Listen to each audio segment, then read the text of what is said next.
Section 3.4, Linear Programming. One thing, this video will show you the basics of linear programming, but there's a lot of word problems that also go with linear programming, which we will be going over in class. So a few things about linear programming. So it's basically trying to find out the minimum or maximum value when I have constraints. Again, that's dealing with the word problem, but on this video I'm going to be giving you the constraints already. Constraints are restrictions on variables or the objective functions. And then the feasible region is where everything overlaps. And then we have an objective function to actually figure out what the profit would be or the maximum minimum of a certain situation. So you should write down these 4 steps. First, you want to graph the inequalities. Then you want to form your feasible region. You have to find the coordinates of the vertex. If you're unsure what a vertex is, let's say if this is what the feasible region looks like, every spot that's at a corner would be your vertex. So you have to find the ordered pairs of those. Again, ordered pairs of x, y. And then you have to evaluate every vertex to see which one would be the maximum and which one would be the minimum. So I'm going to work this first one out with you, so it might be a little long. First thing you want to do is rewrite your equation so you have y all by itself. So you should pause the video and try to do that for both of these 2 equations. The first one first, I subtracted x and then I divided by 2. So I'm going to graph this first equation in red. My y-intercept is 5/2, which is actually 2.5. So if I go up 2.5 and plot that point, and my slope here is a -1/2. So down 1 and over 2. Down 1 over 2. So this would be what my graph looks like for this equation. And it says y is less than or equal to, so I'm going to be shading below the graph.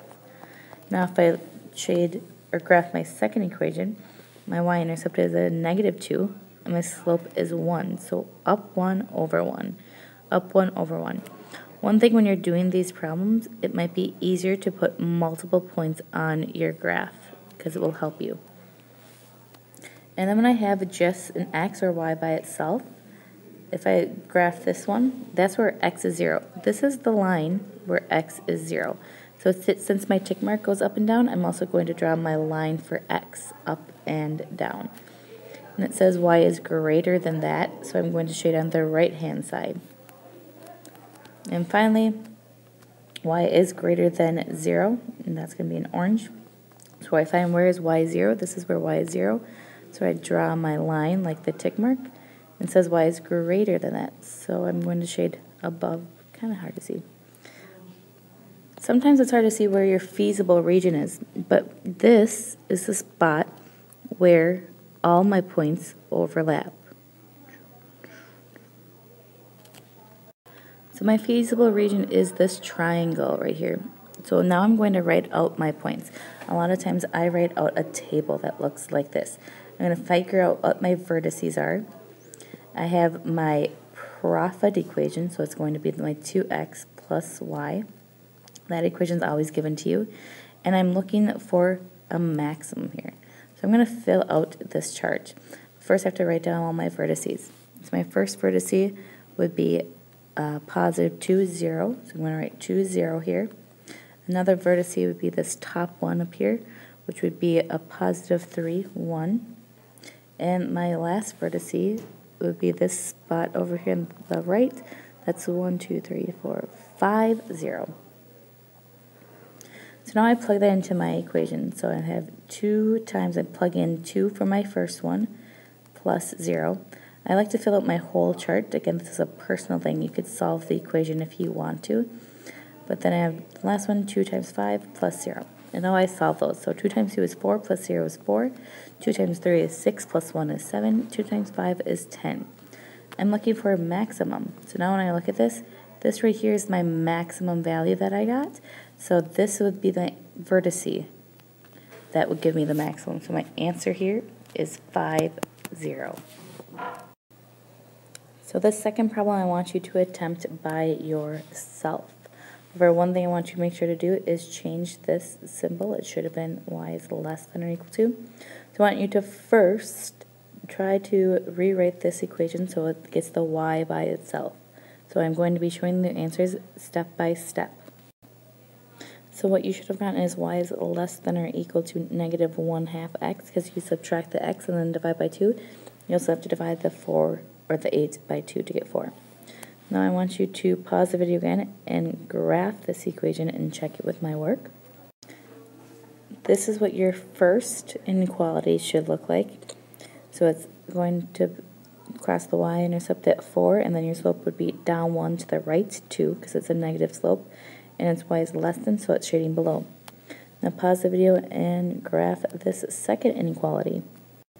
So this is where x is 2, and the tick mark goes up and down, so your line should go up and down. It says what x is greater than. The only place where x is greater than is on the right-hand side. So now finally, pause the video again and graph this third inequality. And since y is 0, my tick marks for y go left and right, so my line should go left and right. And y is greater than, so it's shaded above. Now I'm looking for my feasible region. When I look at this, this is the shape that all of those create. So this right here is my feasible region. Right now, pause the video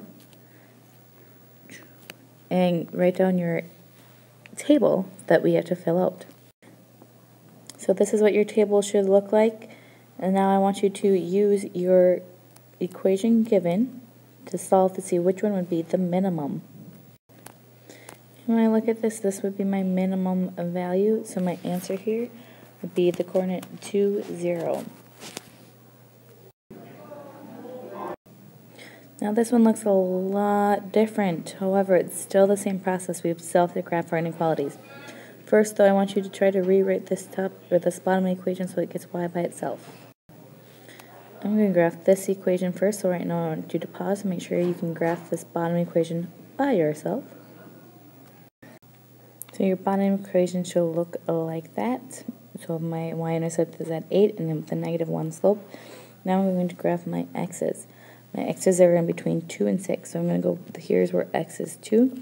My tick mark for x goes up and down, so should my graph go up and down. And here's where y or x is 6. So again, my graph should go up and down. I'm going to shade in between those two because x is in between those two numbers.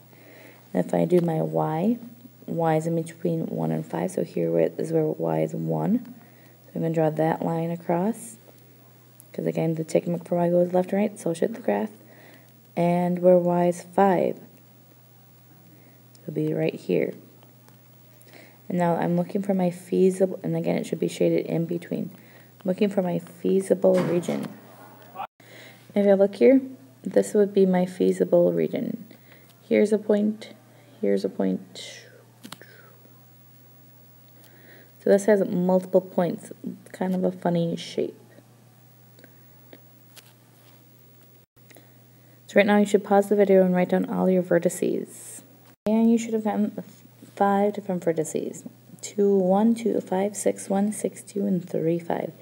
And now use those vertices, plug them into your equation, and figure out which one gives you the maximum.